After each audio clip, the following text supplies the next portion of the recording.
are not alone. And look, there is a blowback. There's a pushback happening from the Pentagon and from sections of the establishment media in America who, quite frankly, have been caught napping by the fact that somebody like Grush is prepared to speak out publicly. And that's inevitable. It's always going to happen. But it doesn't mean that the slow trickle of information isn't about to start to become a flood.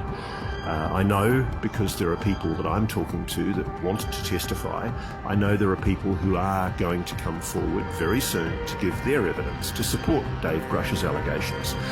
I think in the long run, the fact that there's pushback from the Pentagon and certain sections of the establishment American media, it really doesn't matter a jot. Ultimately, this story will out. David Grush was literally the lead investigator with the UAP task force inside the Pentagon, which essentially is the body that has been tasked by Congress, ordered by the, if you like, the Parliament of the United States, to investigate the truth about UFOs. He's the guy that was essentially tasked to go out and ask the question, what's going on? Is there a crash retrieval program? Are there UFOs, craft, that have been recovered by the US government?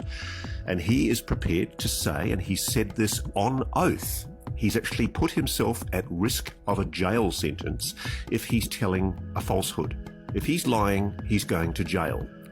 And so this is a direct challenge to the people who've said that he's a liar or that he's a hoaxer.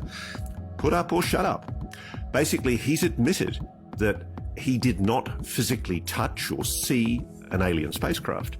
He's admitted that he did not touch or see an alien being. But what he's saying is that because he was the UAP investigator for the Pentagon, he went out and he spoke to the people who did. He's spoken to people who have direct knowledge of what he's talking about. And moreover, and this is an issue that's being missed in a lot of the media coverage, and indeed in the Pentagon's coverage, these people have testified on Mr. Grush's behalf, also under oath, in the Inspector General of Intelligence Community hearings that remain confidential.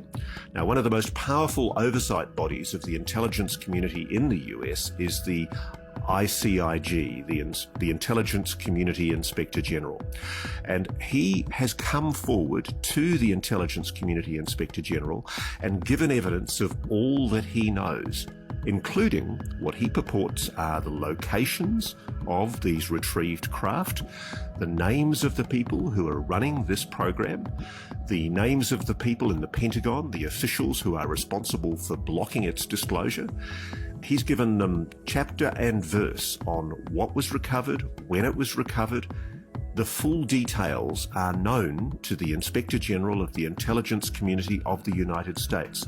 And also, before the new National Defense Authorization Act laws came into place in December last year, which Congress mandated disclosure of UFO issues through a whistleblowing procedure that went through the office known as AARO, AARO, the All Domain Anomaly Resolution Office inside the Pentagon. Before that office was formally established as the office to which people have to go to give evidence, he didn't trust the people in the Pentagon who are entrusted to hear these secrets because he doesn't think they're entirely honest about their intentions.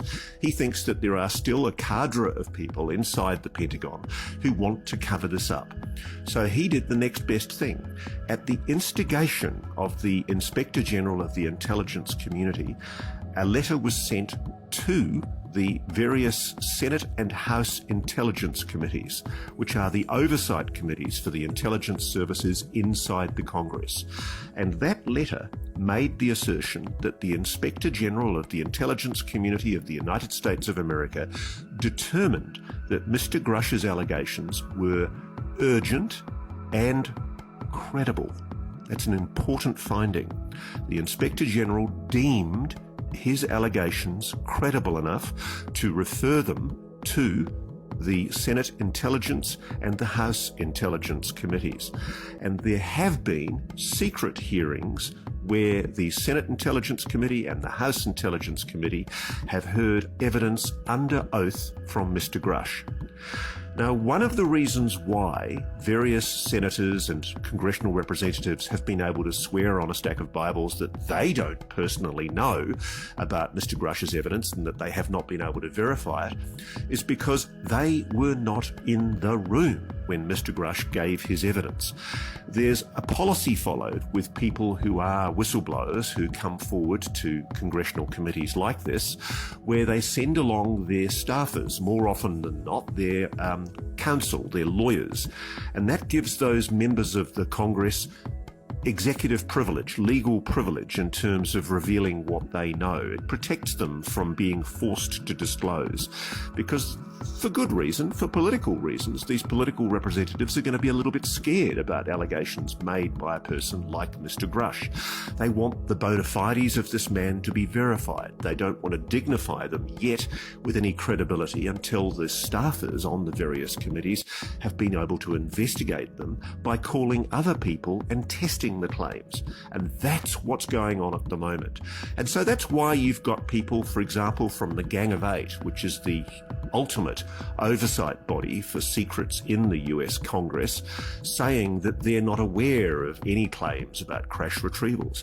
Because Mr. Grush's key allegation is that what has been happening is illegal, if not criminal, that there has been improper withholding of evidence from the US Congress relating to crash retrieval programs that have been operating in secret in the United States for at least 80 years.